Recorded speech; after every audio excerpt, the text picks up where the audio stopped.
15 seconds. TC451, Volume 21, Kailash Chandra. Start. Madam Deputy Chairman, I would like to confine my remarks to some of the issues that have come before us for some time past. I would like to refer to the tendency of monopoly, the policy of the government, and the distribution of governmental patronage to newspapers. Before I do that, I would like to make one general observation. The Press Commission was constituted some time ago by the government, and it had made various recommendations which were partly accepted and partly not, but today the situation has changed considerably.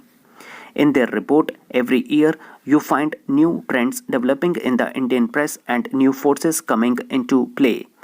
I feel the situation has changed considerably now since the first Press Commission was constituted, and I would suggest that there should be a second Press Commission to make a thorough enquiry about the various problems confronting the Indian press. Madam, I feel that is a necessary step to be taken in view of the fact that many of the recommendations made by the Press Commission have become outdated and some of them have not been accepted by the Government of India. Therefore, it is very essential that we should have another Press Commission to inquire about the Indian press.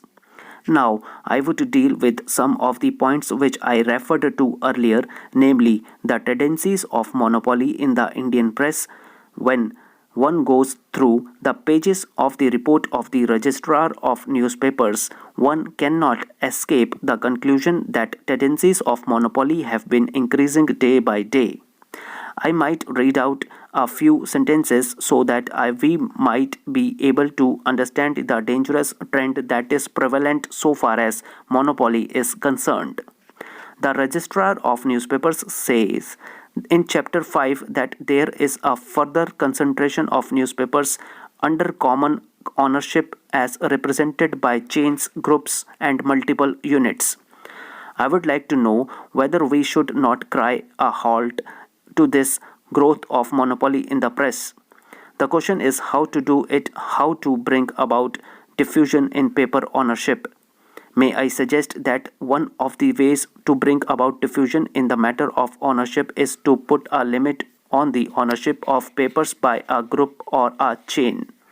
We have now to consider whether a certain amount of limit should not be contemplated. Now, I would refer to one or two other aspects about the policy of the government itself in regard to certain matters. Madam, after the emergency was declared, I thought that the patriotic press of India would react to the needs of emergency, and I must say, whatever may be the position or the capital structure of the press, whatever may be the monopolistic trends in the Indian press in the beginning, though the press was comparatively free to publish anything it liked, it exercised restraint and showed a sense of responsibility, but later on, I find that government interfered with the functioning of the various papers and even directed or suggested that certain things should not be published at all, and a sort of veiled threat was issued by the Home Ministry to various papers that they should not publish certain things which are critical of government. If that is true, I feel that it is a very rude and unwarranted interference with the freedom of the press. As we condemn monopoly in the press, we likewise condemn rule interference by government in the working of the press. Therefore, if that is true, I feel that it is very reprehensible and it has to be criticized, and even now I feel that the heavy hand of government is not removed.